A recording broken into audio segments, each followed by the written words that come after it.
I shared this with Mark in another conversation, but I was recently this summer at an international conference of business owners in our industry, and there was a really well-known, smart company and guy there's done half a dozen acquisitions, and he said, and this scared me. He said, "You know what, Chris?" He goes, "Whatever you plan on spending, if you're buying another company, if let's say you're buying it for $2.5 million, double that amount. You can expect to spend that same amount." He goes, "This is a lock. I guarantee it's happened every single time. Double the amount you're spending in a reasonable period of time." He didn't make it sound like it's within 3 months, but he also didn't make it sound like it's, over 10 years. And Yep. I was shocked to hear that. Did you go in thinking, we know it's not rolling quarters.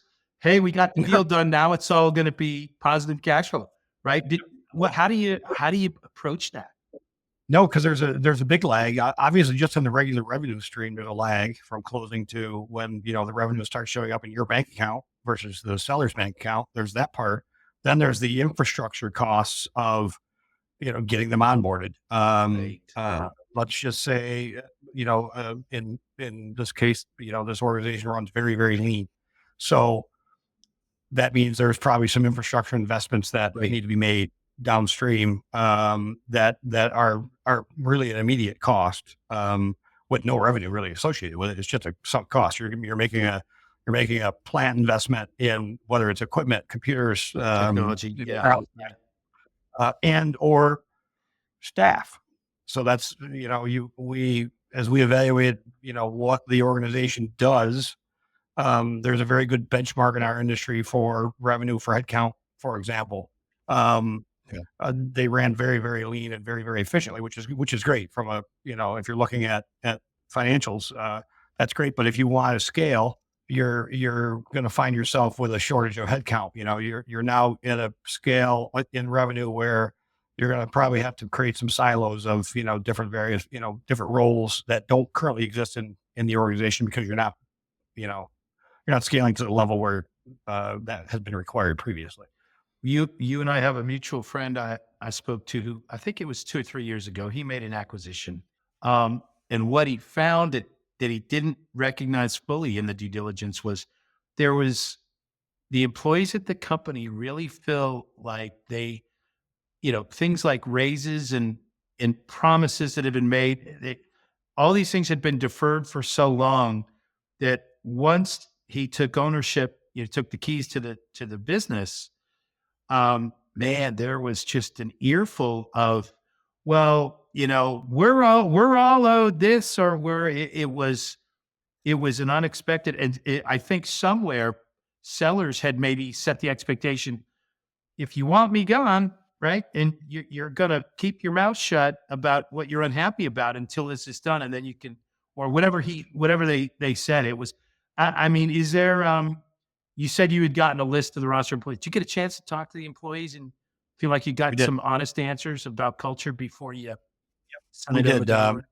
door? That was one of their requirements of the deal. And obviously, you don't want to freak them out, and you don't want to Right. create any unnecessary angst with that, because it's a big deal for somebody to have a new boss. Yeah. Even if you're coming to the same place every day, but somebody else is now signing your paycheck, and you now might be asked to do things differently because you're being brought into a bigger organization. So the biggest thing for us was to meet everybody, communicate what our mission was, why we were doing what we were doing.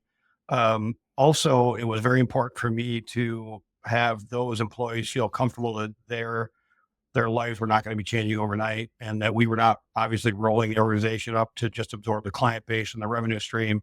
The motivation again was the workforce, the capability they have, the space they have, and the space they reside in within the non-trade show part of this thing too, the museum space, was a big thing again. So, Yeah. so we want them comfortable knowing that we were coming in and there was not going to be a major disruption to their life, at least immediately, not immediately anyway. So, I mean, it'd be a very gradual thing over time. So, Do you go into deals like this, Mark, with an expectation of return on investment timeline? Or, do you go, well, we're willing to be earnings neutral for, and whether I suppose that's how you structure the deal, right? Are earnings funding the deal? Is there, but do you go, well, we're going to be belt tightening for, 5 years, in order to make this all pay out?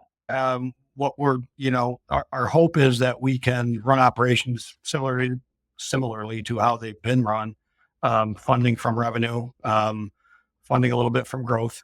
We hope, we are still, Apogee is still kind of without the acquisition, still, in growth mode. And I think, hopefully many of our brothers and sisters in the industry are still seeing that. I think we've reached a point in the recovery of the industry that I think business owners such as myself feel a little bit more comfortable looking at options for growth and for scale. Yeah. So I think that's the big, thing for me. But you have to also understand that the revenue growth will come naturally with the acquisition, but the profitability growth and the scale part of it might be 2, 3, 4 years down the road. Was there anything kind of keeping you up at night as you got to the end going, I feel like we've covered this base and this base and this base. This is the wild card. This is the great unknown, and whether it's, if the plan is how do we activate the existing offices to open up into